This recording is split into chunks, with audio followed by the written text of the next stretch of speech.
आदाब। पहले खास खबरें। हिंदुस्तान और जापान के ताल्लुकात मुस्तहकम हुए हैं, वज़ीर आज़म का बयान। पेट्रोलियम अशिया की कीमतों में कमी के बारे में 1 हफ्ते के अंदर फैसला मुतवक्को। इंदिरा के तीसरे मरहले के तहत तमाम मुस्तहकीन को मकानात अलॉट करने चीफ मिनिस्टर का ऐलान और इफरात ज़र की शरह में मुसलसल दूसरे हफ्ते कमी। और अब खबरों की तफसील। वज़ीर आज़म डॉक्टर मनमोहन सिंह ने जो जापान के दौरे पर हैं, आज जापान के अपने हममनसब तारो आसू से मुलाकात की। दोनों कायदीन ने दोनों ममालिक के दरमियान सलामती के मसले पर ताउन को फ़रोग़ देने के लिए मुआहदे पर दस्तखत किए।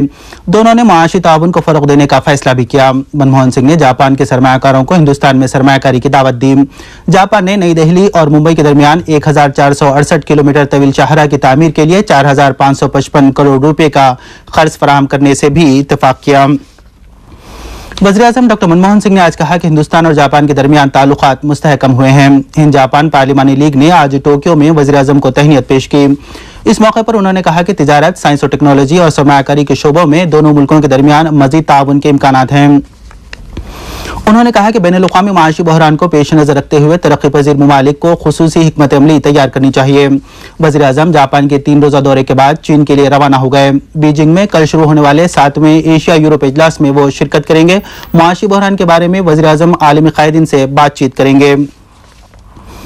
वज़ीर पेट्रोलियम मुरली देवरा ने आज लोकसभा में कहा कि पेट्रोलियम अशिया की कीमतों में कमी के बारे में हुकूमत 1 हफ्ते में ऐलान करेगी। ऐवान में आरजेडी, बीजेपी और सीपीएम के अरकान ने हुकूमत से मुतालबा किया कि वो वजाहत करे कि बैनुल-अक़वामी बाजार में तेल की कीमतों में कमी के पेश नज़र पेट्रोलियम अशिया की कीमतों में कमी करेगी या नहीं। इस पर वज़ीर पेट्रोलियम ने कहा कि कीमतों में कमी का मसला ज़ेर गौर है और आइंदा हफ्ते इस बारे में एक ऐलान किया जाएगा। राज्यसभा में सीपीएम की लीडर बृंदा करत ने इल्जाम लगाया कि महाराष्ट्र के मालेगांव में हुए बम धमाकों में हिंदू इंतहा पसंद मुलविस हैं। इनके इल्जाम पर ऐवान में जबरदस्त हंगामा आराई हुई और ऐवान की कार्रवाई 10 मिनट के लिए मुलतवी कर देनी पड़ी। वक्फे सिफर के दौरान बृंदा करत ने यह मसला उठाते हुए मुतालबा किया कि बजरंग दल और हिंदू जागरण मंच पर इम्तिना आयद किया जाए। इस पर बीजेपी और दीगर पार्टियों के अरकान के दरमियान गर्मा गर्म बहस हुई। मुल्क के खलाई तहकीकाती इदारे इसरो ने कहा कि चंद्रयान अपने मकासद के हुसूल के लिए सही सिमत में काम कर रहा है। हिंदुस्तान चांद पर मिशन रवाना करने वाला 6ठा मुल्क है। मुल्क को मखसूस ममालिक के ग्रुप में शामिल कराने पर इसरो की दुनिया भर में तारीफ की जा रही है। अगर सब कुछ तवक्को के मुताबिक रहा तो 8 नवंबर को चंद्रयान चांद पर पहुंच जाएगा।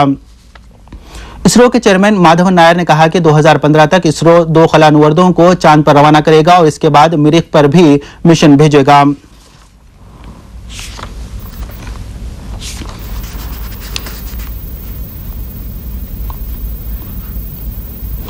सदर जमहूरिया प्रतिभा पाटिल ने आज मेघालय में दूसरे एयरपोर्ट का इफ्तिताह किया। इस मौके पर उन्होंने कहा कि इस एयरपोर्ट से सयाहत और तिजारत को फरोग मिलेगा और इससे इलाके में तरक्की की रफ्तार तेज होगी। सदर जमहूरिया ने मेघालय में बुनियादी सहूलतों को बेहतर बनाने पर रियासती हुकूमत की सताइश की।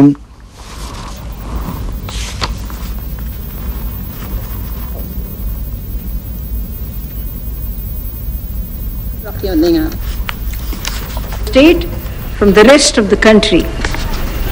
I congratulate the state for focusing on building critical infrastructure for development. Progress and prosperity cannot be realized without adequate infrastructure and a network of connectivity. In a large country like India, and especially in areas which are relatively remote, connectivity by road, rail and air हुकूमत के इक़दाम के नतीजे में मुसलसल दूसरे हफ्ते इफरात ज़र की शरह में कमी आई है। 11 अक्टूबर को खत्म होने वाले हफ्ते के दौरान इफरात ज़र की शरह 11.44% से घटकर 11.07% हो गई। इसी हफ्ते में होलसेल प्राइस इंडेक्स में भी 0.3% की कमी आई है। Chief minister doctor Y S Rajashekhar Reddy ने आज जिले नलगुंडा के देवरकुंडा में इंदिरा मेले का इफ्तिताह किया। वज़ीर दाखिला के जाना रेड्डी, वज़ीर information technology R Damodar Reddy और मुकामी अरकान असम्बली ने इंतखाब में शिरकत की। बाद में एक जलसे-आम से खिताब करते हुए चीफ मिनिस्टर ने कहा कि इंदिरा प्रोग्राम के तीसरे मरहले में तमाम मुस्तहकीन को मकानात अलॉट किए जाएंगे। उन्होंने तमाम मुस्तहकीन को वजीफे अदा करने का भी वादा किया। उन्होंने कहा कि तेलुगु देशम पार्टी की तरह इनकी हुकूमत जबानी जमा खर्च नहीं कर रही है बल्कि अमली इक़दामात में मसरूफ है। 200 రూపాయల పెన్షన్ ప్రతి నెల 1వ తారీఖున ప్రభుత్వ ఉద్యోగికి జీతం వచ్చినట్టు ఇచ్చే ఏర్పాటు చేస్తున్న ప్రభుత్వం మాది కాదా అని అడుగుతున్నాను నేను. ఎన్ని సంక్షేమ కార్యక్రమాలు జరుగుతున్నాయో ఒక్క క్షణం ఆలోచించండి. ఇల్లు ఇస్తున్నాం, పెన్షన్లు ఇస్తున్నాం, నా డ్వాక్రా పావలా వడ్డీకి రుణాలు ఇచ్చే ఏర్పాటు చేస్తున్నాం. ఎవరికి ఎంత కావాలనో అంత ఒక్కొక్క మండలంలో 10 కోట్ల రూపాయలు 15 కోట్ల రూపాయలు డ్వాక్రా సంఘాలకు రుణాలిచ్చి ప్రతి అక్క చెల్లి కూడా గొర్రెలు కొంటున్నారు, బర్రెలు కొంటున్నారు, వ్యాపారాలు చేస్తున్నారు. మీ భర్తల ఆదాయానికంటే ఏమాత్రం తక్కువ లేకుండా మీ ఆదాయాలు. टेंडर्स के अतकाल के अमल में बेकायदगियों को रोकने के लिए प्रोक्योरमेंट कानून बनाने की तजवीज़ पर chief minister doctor Y S Rajashekhar Reddy ने आज आला ओहदेदारों के साथ जायजा इजलास मुनक्कद किया.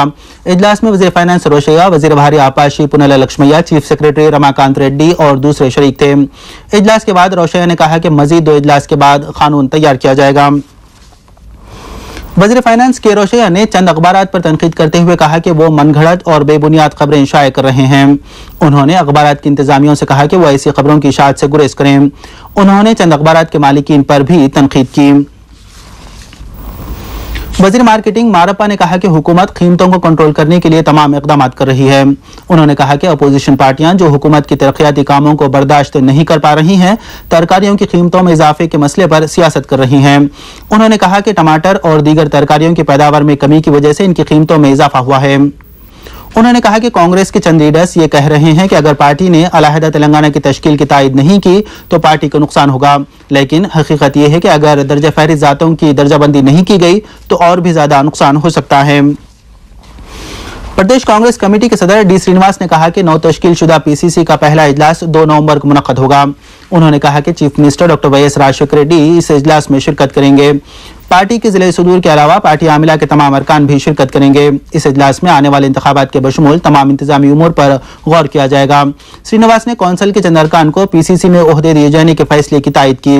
उन्होंने प्रजा राज्यम पार्टी के सदर चिरंजीवी के इस इल्जाम की तरदीद की कि कांग्रेस ने पसमानदा तबकात के साथ इंसाफ नहीं किया है. आकाशवाणी और दूरदर्शन में काम करने वाले पैक्स ट्रैक्स प्रोडक्शन असिस्टेंट्स ने आज धरना मुनज़्ज़म किया. Air DD program staff association ने प्रोग्राम कैडर की खाली जायदादों को फौरी पुर करने और प्रोग्राम स्टाफ को एसीपी देने का मुतालबा किया. एसोसिएशन के रियासती सेक्रेटरी श्रीनिवास रेड्डी ने कहा कि अगर प्रसार भारती की इंतजामिया ने इनके मुतालबात नहीं माने तो वो इस माह के आखिर से 10 नवंबर तक वर्क टू रोल करेंगे और अगर इसके बाद भी इंतजामिया के रवैये में तब्दीली नहीं आई तो 11 नवंबर से प्रोडक्शन के कामों का बाइकआउट किया जाएगा. हैदराबाद दूरदर्शन केंद्र सप्तागिरी की 31वीं सालाना तकारीब का अब से कुछ ही देर बाद हैदराबाद के रविंद्र भारती में आगाज होगा. वज़ीर इत्तलात व ताल्लुकात आमा आनम राम नारायण रेड्डी मेहमान खुसूसी की हैसियत से शिरकत करेंगे. फिल्म अदाकार ब्रह्मानंदम और कमिश्नर महकमा इत्तलात पार्थसारथी एजाजी मेहमान होंगे. इस मौके पर मुख्तलिफ ग्रुप सकाफती प्रोग्राम्स पेश करेंगे. दूरदर्शन इस प्रोग्राम को रास्त टेलीकास्ट करेगा. आखिर में सुर्खियां एक बार फिर. हिंदुस्तान और जापान के दरमियान ताल्लुकात मुस्तहकम हुए हैं, वज़ीर आज़म का बयान. पेट्रोलियम अशिया की कीमतों में कमी के बारे में 1 हफ्ते के अंदर फैसला मुतवक्को. इंद्रमा के तीसरे मरहले के तहत तमाम मुस्तहिकीन को मकानात अलॉट करने चीफ मिनिस्टर का ऐलान और इफरात ज़र की शरह में मुसलसल दूसरे हफ्ते में कमी. दूरदर्शन खबरनामे में आज के लिए इतना ही. शब खैर.